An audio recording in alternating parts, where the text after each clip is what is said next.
Hello and welcome, I'm Raziel, and how are you all today? I do hope you're doing well, I really do. And I hope your day's been well. It's been kind of mild here, not been too bad, not been raining at least. So yeah, everyone's doing well here. Like I said, I hope you're doing well. And if you're not, please remember to stay the course, my friends. It does get better in the end, I promise. The road might be long, but it does end, and it is always better. Now, it is Wednesday, so comic book day. First of my pickups because one of them actually kind of ties nicely in today's conversation. And so basically, it's not. So I got Death Metal Deluxe and Dark Knight's Darkest Night. Now, these aren't bad. Both written by Scott Snyder and Darkest Night written by other people as well. Art by Greg Capullo. These aren't bad. My problem with Death Metal is it kind of starts in the middle, which is weird. I feel like I've missed something because it's like DC and universe now. Yes, that one, the real one, kind of weird. The story isn't bad. I do like the growth of One Who Laughs. I think that's quite interesting and how he becomes like this massive cosmic being on par with Pertwee as well. Uh, I think that's the name I'm going to go with now. It's interesting. The artwork's good. It does start slow and it's not the best book. It's interesting. I quite enjoyed it, and I enjoyed the Darkest Nights too, especially Darkest Night as well, especially the part with the flashes and how they tied into the whole story. It's not bad. If you're interested, I'd say take a look. If not, miss them both. The second one is Grant Morrison and Frank Quitely's Batman and Robin Reborn. No, I've got to make a bit. I'm not a big fan of Frank Quitely as an artist. It's just something that's disturbing about his artwork, which is weird because I actually like horror. I like horror. So there's something about his artwork which is kind of weird and slightly disturbing, and it actually fits this story with Mr. Pig and Toad and all these weird characters. His artwork really fit it much more than it fits All Star Superman. All Star Superman's a fantastic book. Don't get me wrong. But yeah, I've got to say, Grant Morrison and Frank Quitely, always a good team, even though I'm not a fan of his artwork, but damn, his artwork fits with this story. It's really worth reading, and it's just had a 2025 reprint this year, which means it's even easier to pick up. Great. So you don't have to buy the big omnibus, you can buy the individual. Yeah, so it's definitely worth reading. It's fun, it's enjoyable. I love the chemistry between Dick Grayson and Damian Wayne as Batman and Robin. I like seeing Grayson as Batman. It's an interesting take, and how people are spotting he's not really Bruce Wayne as well. That's quite cool. The final part. Now, this is kind of part of the kind of important to this conversation. This last one, and it is All Star Batman and Robin the Boy Wonder. The written by Frank Miller and by Jim Lee. First things first, I actually quite like this story. I'm not joking. I'm not being silly. I'm not being. Oh, I'm so edgy. I like it. No, I have. I've always enjoyed this story. This is like my third copy of the book, and I think reason being, this is kind of what the point of the conversation is. It taught me how to read books in a vacuum, even though they're part of a bigger story. This book kind of got me into a mindset where I could read books in away from the rest of the series. Like if I was to read, well, I'm reading through the Ultimate Spider-Man right now. I can read Volume 2 and not be too concerned about Volume 1 or Volume 3. I can read Volume 2 as its thing. Same with like any story without I can pick one up in the middle, and I will be able to enjoy the book without knowing what came before and what came after. Unless there's something at the start which kind of makes me feel like it's in the middle of a story and I've missed something. And it was this book that done it, because around about the same time, it might have been a couple of years apart, I was also reading Batman Confidential. Now, Batman Confidential is kind of weird. It's in this maybe kind of could be, but not really canon series. It didn't run for that long. It had many different artists and writers on it. It was about Batman's early days, written in somehow they were quite different. Lovers and Madmen is, in my opinion, the best Joker origin story.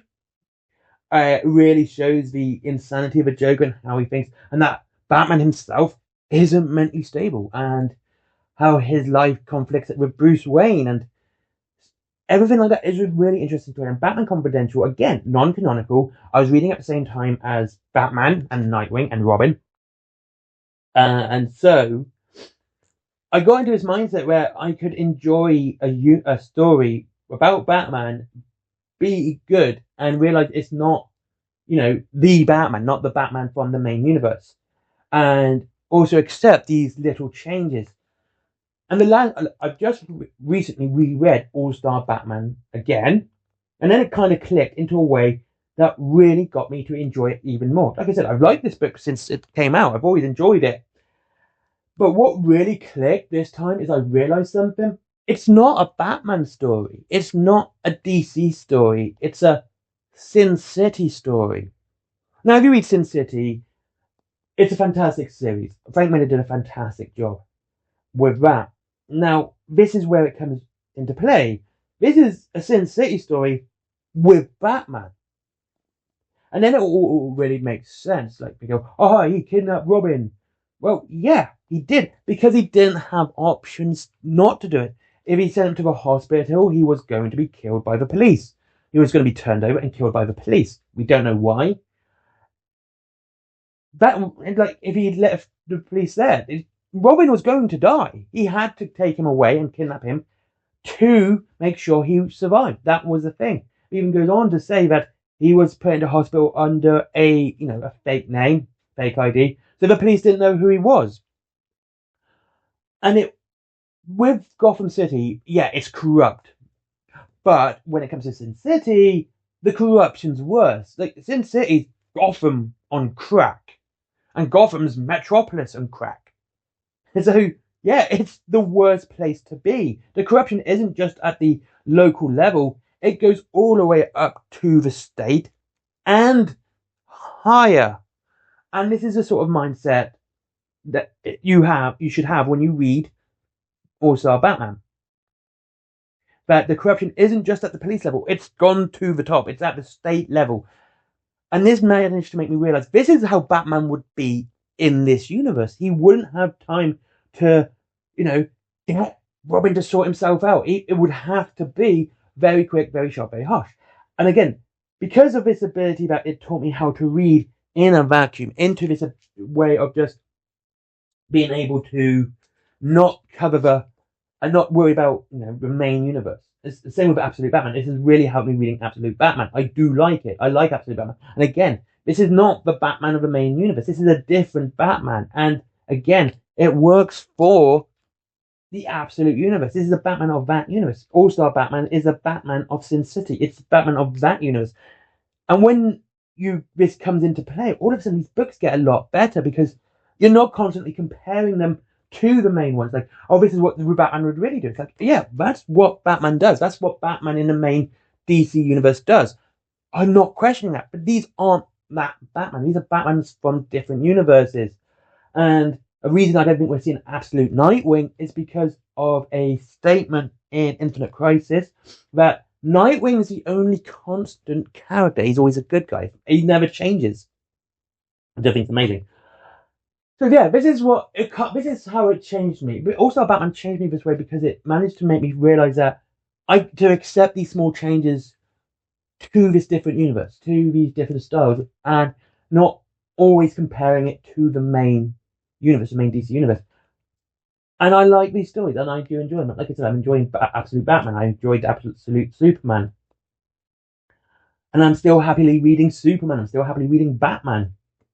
And it never comes to my mind. It's like, in my mind now, it's like, oh, this is not what Batman would do. It's like, no, this is not what the normal Batman would do, but this is what the Batman in the Absolute universe would do, and it fits. Anyway, what are your thoughts on this subject? I do like to hear them down below, as always. And remember, if you're in Bath this Saturday, check out the Geeky X Christmas Market.